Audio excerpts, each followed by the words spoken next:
لیکن میرے بھائی سچ بولنا بھی تو سنت ہے نا، دل صاف رکھنا بھی تو سنت ہے نا، غیروں کے لیے دعا مانگنا بھی تو سنت ہے نا، کسی کے حق میں نرم رہنا بھی تو حضور کی سنت ہے نا، خیر خائی بھی تو نبی پاک کی سنت ہے۔ ان پر توجہ کب ہوگی؟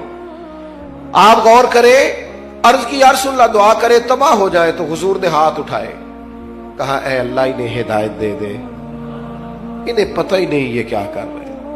جس طرح بندہ بچوں کے بارے میں ذہن نہیں بناتا کہ ابھی بچہ اسے پتہ ہی نہیں، اللہ ہدایت دے دے، تو غلام نے عرض کی حضور ایک بندے نے بھی بات نہیں مانی اور آپ دعائیں مانگ رہے ہیں، تو یہ میرے محبوب کا گمان ہے، یہ حضور کی سوچ ہے، یہ نبی پاک نے مثبت رویوں کو فروغ دیا ہے سوسائٹی میں۔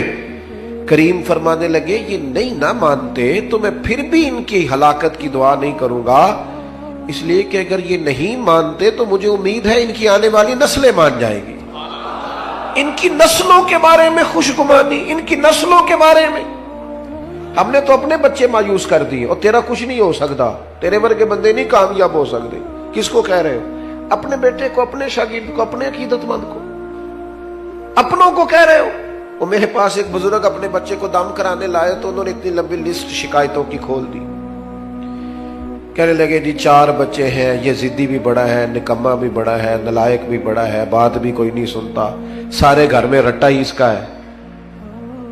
تو میں نے بڑے ادب سے انہیں عرض کیا کہ آج کے بعد آپ نے اس کے سامنے نہیں کہنا، آپ اسے پکا کر رہے ہیں بیچارے کو، یہ کٹ جائے گا اپنی فیملی سے، کبھی ایسا کام نہ کریں۔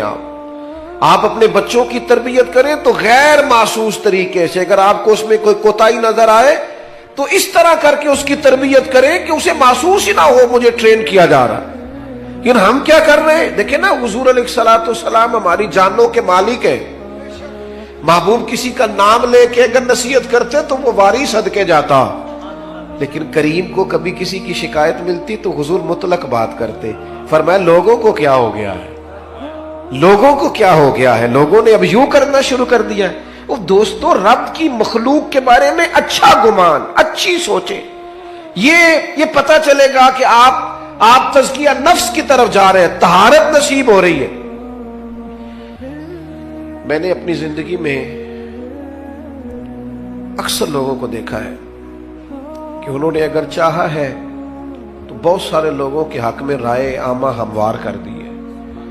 اگر انہوں نے چاہا ہے، کسی شخص نے جا کے کہا جناب آج فلاں شیخ کے مل کے آیا ہوں، تقریر سن کے آیا ہوں، کیا بات ہے، بڑا لطف آیا ہے، کیا بات، لیکن اب وہ بدگمانی پیدا کرنی ہے نا، فوراً ایک بات چھوڑیں گے، او تے ساری گلا ٹھیک نے، ہنسے نہیں سن ذرا صحیح کر کے، یہ طریقہ اس طرح کا نہیں، بیٹھے ٹھیک، بھائی وہ انسان ہے، 99 خوبیاں نظر آئی ہیں، بحیثیت انسان بھی 1-2 رہ جاتی ہیں، تھوڑی گنجائش تو دے اللہ، اچھا گمان تو، اور پھر اس کا ابلاغ کریں گے، ہلکا ہلکا دوسرے کو بتائیں گے، وہ تو نے دیکھا کیسے بات کر رہا تھا، وہ تو نے دیکھا آنا جانا کیسا تھا، وہ تو نے غور کیا ہے اس کا۔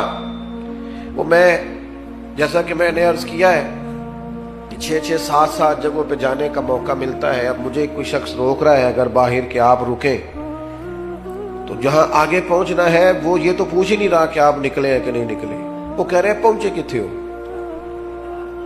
اچھا وہ یہ بھی کہہ رہے ہیں پہنچے کہاں، اور بلا کے چاہے بٹھا دے، اس وقت اتنا مشکل کیا ہوتا ہے، پہنچے نہیں آپ، لیٹ ہو گئے، پریشان ہے، اور پھر ہر 10 منٹ کے بعد کہتے ہیں بلا تاخیر، ہر 10 منٹ کے بعد کہتے ہیں، رات 1 بھی بج جائے تو نقیب محفل نے یہی کہنا ہے بلا تاخیر، کیونکہ اس بیچارے رٹا ہی یہی لگایا ہوا اللہ ماشاءاللہ۔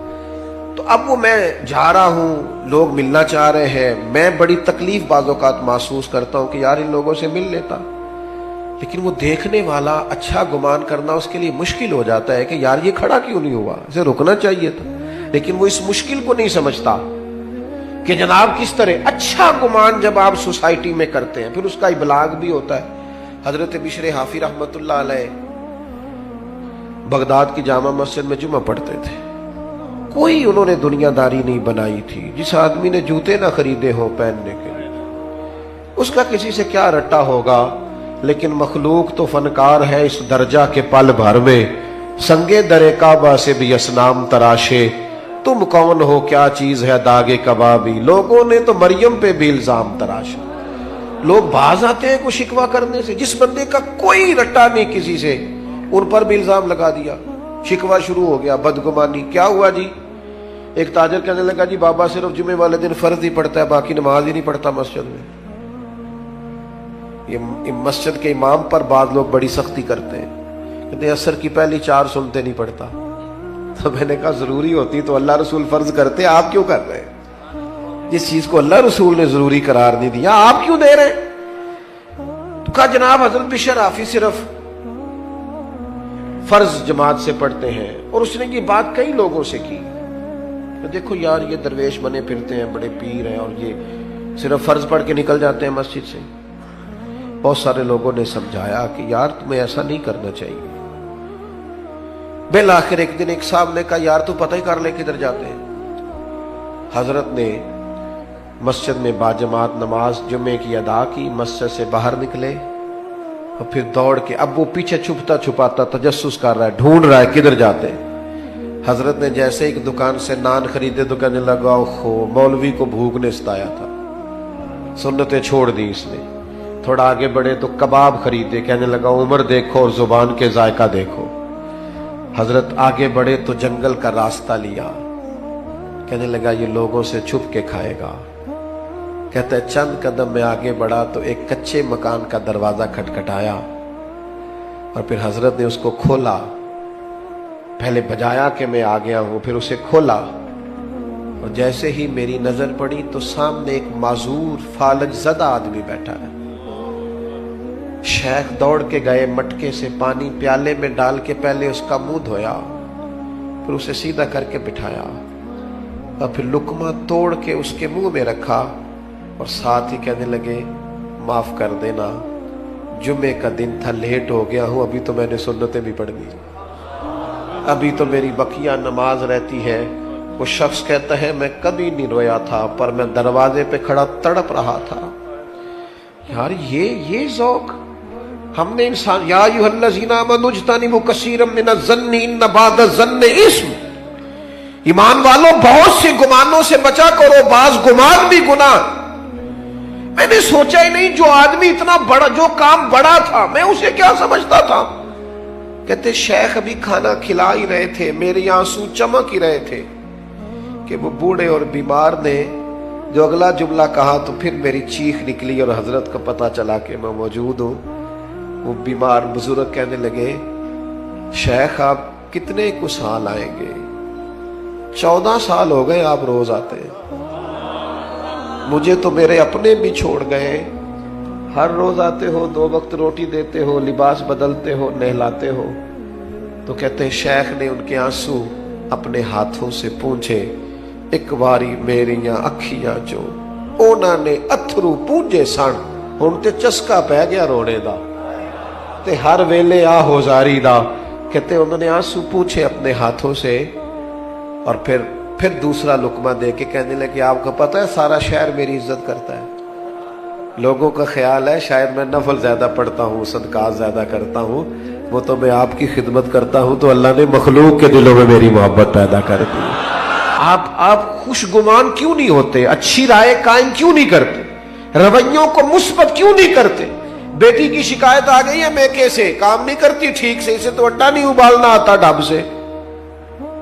تو ابا جی وکیل بن گئے, اماں وکیل بن گئی, کہنے لگی بچی ہے, سیکھتے سیکھتے تو مہربانی کرو نا یہی والا کلیہ بہو کے لیے بھی استعمال کرو.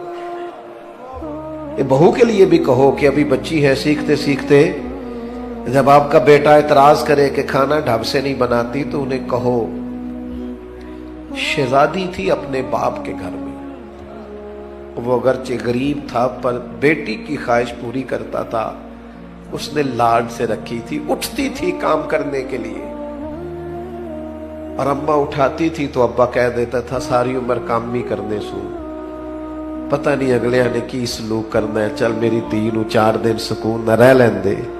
یہ لاڈلی تھی, کسی کی شہزادی تھی, تیرے گھر آئی ہے چھوڑ چھاڑ کے, اور تیری خوش گمانی کیوں قائم نہیں ہوتی؟ کیوں بدگمان ہے ہم اتنے؟ ہمارے لہجے کڑوے کسیلے, اور کسی کے بارے میں ہم سے رائے لی جائے تو وہ رائے اس طرح کی ہے کہ جیسے ترمذی شریف میں حدیث ہے, یہاں علماء بیٹھے, نبی پاک علیہ السلام نے فرمایا میری امت گمراہی پر جمع نہیں ہوگی، میری امت گمراہی پر جمع، لیکن ہم سے پوچھو تو 3-4 لوگ ہی ٹھیک ہے بس جو ہمارے ساتھ ہوتے. حضور تو فرماتے جمع ہی نہیں ہوگی گمراہی. تو نے کیسے یہ طے کر لیا کہ سارے لوگ ہی خراب ہو گئے؟ اللہ نے اتنی خوبصورت مخلوق بنائی ہے، تجھے حسن ہی نظر نہیں آتا، تجھے اس میں خوبیاں ہی دکھائی نہیں دیتی، تو پیار ہی نہیں کرتا، تیرے لہجے میں محبت ہی نہیں ہے، تیرا انداز ترچھا ہے، کڑوا ہے، کسیلا ہے، تو بات کرتا ہے تو آگ اگلتا ہے، تو رائے دیتا ہے تو اس میں. اور پھر ایک اور بات بھی، جو پاکیزگی والے لوگ ہوتے ہیں ان کی تو ساری نظر ہی اپنے گناہوں پہ ہوتی ہے. ہم جب بھی بات کرتے ہیں نا بڑا کھل کھل کے کرتے ہیں، بات کرتے ہیں تو بڑا جناب ہمارا انداز عجیب ہوتا ہے کہ جیسے بڑے پرہیزگار ہیں، بڑے بھولے بھالے، بڑے اللہ والے، ریاض آپ کو بس ہم ہی جانتے، لیکن اپنی کوتاہیوں پر نظر ہی نہیں کرتے. نتیجہ کیا نکلتا ہے؟ زمانے کے عیب اچھل اچھل کے آتے ہیں، کمزوریاں اچھل اچھل کے آتی. صاحب مکتوبات 2 صدی نے ایک بات لکھی ہے، کہتے ہیں حضرت موسیٰ کلیم علیہ السلام کو نا ایک دفعہ حکم دیا گیا تھا کہ بستی میں سب سے اچھا آدمی ڈھونڈ کے لائیں. تب جسے حضرت موسیٰ اچھا کہیں گے بھلا کتنا کو اچھا ہوگا. جناب کلیم نے ایک متقی پرہیزگار ظاہر و باطن کا حسین آدمی ڈھونڈا، مالک یہ سب سے پرہیزگار ہے. حضرت موسیٰ علیہ السلام نے اب اس نیک آدمی کی ڈیوٹی لگائی، فرمایا بستی میں جو سب سے گناہگار ہے وہ تو نے ڈھونڈنا ہے. نیکوکار میں نے ڈھونڈا ہے، اب سب سے گناہگار ہے. آپ کی توجہ ہے میری بات پر؟ جو نہیں بول رہے ان کی بھی ہے کہ نہیں؟ بس میں سوئی میرے سامنے آپ فکر نہ کریں، اور میں تو ویسے ہی تقریر بڑی تھوڑی کرنے کا عادی ہوں. کوشش ہوتی ہے کہ ایک ہی آنسو میں کہہ جاؤں گا میں دل طوفان بھیجا لانے سے بھی یا چشم فائدہ، 2 اشک ہی کافی ہے اگر اثر کرے تو. عزیز اس کو حضرت کلیم نے ڈھونڈا علیہ السلام اور کہا اب تو نے ڈھونڈ کے لانا ہے. میرا خیال ہے میری اور آپ کی ڈیوٹی لگتی نا برا آدمی ڈھونڈنے کی تو بس کوئی بندہ اچھا بچتا ہی نہ. حضرت موسیٰ علیہ السلام نے اس سے کہا تو نے ڈھونڈ کے لانا ہے، تو اس بندے نے رونا شروع کر دیا. اس نے کہا حضور یہ کام میرے والا نہیں، میں نے تو کبھی پلٹ کے کسی کے عیب دیکھے ہی نہیں، مجھے ڈر آتا ہے، میں تو کمزور ہوں، مجھے خوف آتا ہے. سے ثبوت نہ منگو میتھوں، اے نظر کرم قد ہوئی، اے میں جانا یا دل بر جانے غیر نہ جانے کوئی. میں مسکین پرانا خادم، مینوں کسے در ملی نہ ٹوئی، اے تے واصف یار نے نظر جو کیتی تے پھر واصف ہی ہوئی. میں تو مسکین ہوں، میرے ذمہ نہ یہ کام لگائیں، مجھ سے نہیں ہو سکتا. یعنی سے ثبوت نہ منگو میں تو، اے بھلا نظر کرم قد ہوئی، اے میں جانا یا دل بر جانے غیر نہ جانے کوئی. میں مسکین پرانا خادم، کسے در ملی نہ ٹوئی، اے تے واصف یار نے نظر جو کی تھی پھر واصف ہی ہوئی. کہا حضور میرے ذمہ نہ لگائیں، میرے لیے مشکل ہے. فرمایا آپ نہیں کرنا ہے. اب ایک برا آدمی ڈھونڈنے کے لیے نا اس شخص نے 3 دن کی مہلت لی. ایک بندہ ڈھونڈنا ہے، ایک بندہ برا ڈھونڈنے کے لیے 3 دن لگا دیے. کہا جناب میں اسی وقت اسی ٹائم اسی جگہ برا بندہ ڈھونڈ کے جو آپ نے حکم دیا ہے کوشش کروں گا. صوفیاء نے لکھا ہے 3رے دن اس مقررہ وقت پہ جب وہ آئے نا تو پتہ کس طرح آئے؟ اپنے گلے میں رسی باندھی. میں مسکین پرانا خادم، اور رسی کا سرا حضرت کلیم کے ہاتھ میں دے کے کہنے لگے حضور کچھ لوگوں کی غلطیاں مجھے نظر آئی تھیں پر ان کا مجھے صرف شک تھا، اور جو میرے اپنے اندر ہے ان کا مجھے پاک ہے. جو دوسروں کے اندر کمزوریاں تھیں ان کا صرف شک تھا کہ شاید یہ کام لیکن اپنا تو پاک ہے. لہذا اس بستی میں سب سے بڑا مجرم میں ہی ہوں. بتائیں نا بھلا رب کیسے راضی ہوگا، بتائیں بھلا وہ مجھے کیسے معاف کرے گا. خطاؤں کے درگزر کے لیے کیا پڑھوں تو کریم کرم کرے گا. حضرت موسیٰ نے سینے سے لگا کے فرمایا یہی تو تیری عاجزی ہے جس کے سبب سے اللہ نے سب پر درجہ عطا فرمایا. یہی تو تیرا مقام میرے سنگیوں میرے دوستوں. ماں باپ جو ہوتے ہیں نا، ماں باپ وہ انسان کا نا سب سے قیمتی اثاثہ ہوتے ہیں. یعنی ماں باپ کی زندگی میں انسان نا کچھ بے پرواہ بھی ہو تو گزارا ہو جاتا ہے، کچھ فکروں سے وہ آزاد ہوتا ہے. ہمارے ہاں نا ماں باپ کی خدمت کا لوگوں نے ترجمہ بڑا اپنی مرضی کا لیا ہوا ہے. ماں باپ کی خدمت کرنی ہے، خرچہ دینا ہے. کئی ابا جی کو حج کرا کے نا اپنے ابا جی کو تو گلی میں بتا رہے ہوتے ہیں ابا جی نو حج تے میں کر لیا سی. او بھائی تیرے ابا جی تھے نا. ایک ختم شریف پہ میں اصالِ ثواب کی محفل میں حاضر تھا تو وہ اپنے علامہ صاحب کو کہہ رہے تھے کہ 50,000 ابا جی کی طرف سے مسجد میں دے رہے ہیں، اعلان کر دیں. تو مائک میرے آگے آ چکا تھا تو مولانا بیچارے مجبور تھے، واپس مانگ رہے تھے، میں دینا نہیں چاہ رہا تھا. یہ بھی کبھی کبھی ہوتا ہے نا، یہ مشکل سے ملتا ہے تو یہ واپس دے دیں، مشکل ہوتا ہے یہ بھی کام. تو وہ واپس لینا چاہ رہے تھے. میں نے کہا مسئلہ کیا ہے؟ کہنے لگے جنہوں نے 50,000 مسجد دیا اور کہتے ہیں ابا جی کی طرف سے اعلان کر دیں. تو میں کہ انہوں نے پوچھو ابا جی جو انہوں نے دے گئے نے انہوں نے بھی اعلان کرایا کہ انجی دے گئے نے. ان سے پوچھو وہ ساری دکانیں پلاٹ پلازے ابا نے اعلان کرائے کہ فری میں دیے. یہ اتنی لاکھوں کروڑوں کی جائیداد میں سے 50,000 ابا کے نام پہ دے رہے ہیں اور ساری دنیا کو بتا رہے ہیں. یہ سمجھ نہیں آتی. بچے سمجھتے ہیں کہ خرچہ دینا ہی ماں باپ کی خدمت ہے. ماں باپ کی اصل خدمت انہیں ٹائم دینا ہے، ان کے پاس بیٹھنا ہے، ان سے مشورہ کرنا ہے. آنکھیں پتھر کی ہو جاتی ہیں ماں کی دروازہ دیکھ دیکھ کہ تو کب آئے گا. وہ نا جی آپ سرد خانے میں رکھ دے ابا جی کو، میں 3 دن کی بس آپ رکھیں، مجھے فلائٹ مل گئی ہے. تو پہلے کیوں نہیں ملی؟ وہ تو پوچھتا پھرتا تھا لوگوں سے کہ بتاؤ کہ برطانیہ کی ٹکٹ کتنے کی ہے. اس وقت تو کیوں نہیں؟ والدین کو دوستوں کو فون کرتے ہو نا، آج روٹی نہ کھانا باہر کھائیں گے، تو کر ایک فون ابا جی کو بھی، ابا جی میرے آنے تک روٹی نہ کھانا. ایک فون کر تو صحیح. اس دن ان کو شوگر کی دوائی نہیں کھانی پڑے گی، اس دن ان کو نیند کی گولی. وہ میرے پتر دا فون آیا، تو بیمار اما کو فون کر، روٹی میں نے تیرے ہاتھ کی کھانی ہے، دیکھنا وہ بغیر دوائی کے اٹھ کے روٹی پکائے گی. لیکن وہ جو دینے والی چیز تھی وہ تو دی نہیں، ٹائم ہی نہیں دیا، توجہ ہی نہیں دی، غور ہی نہیں کیا.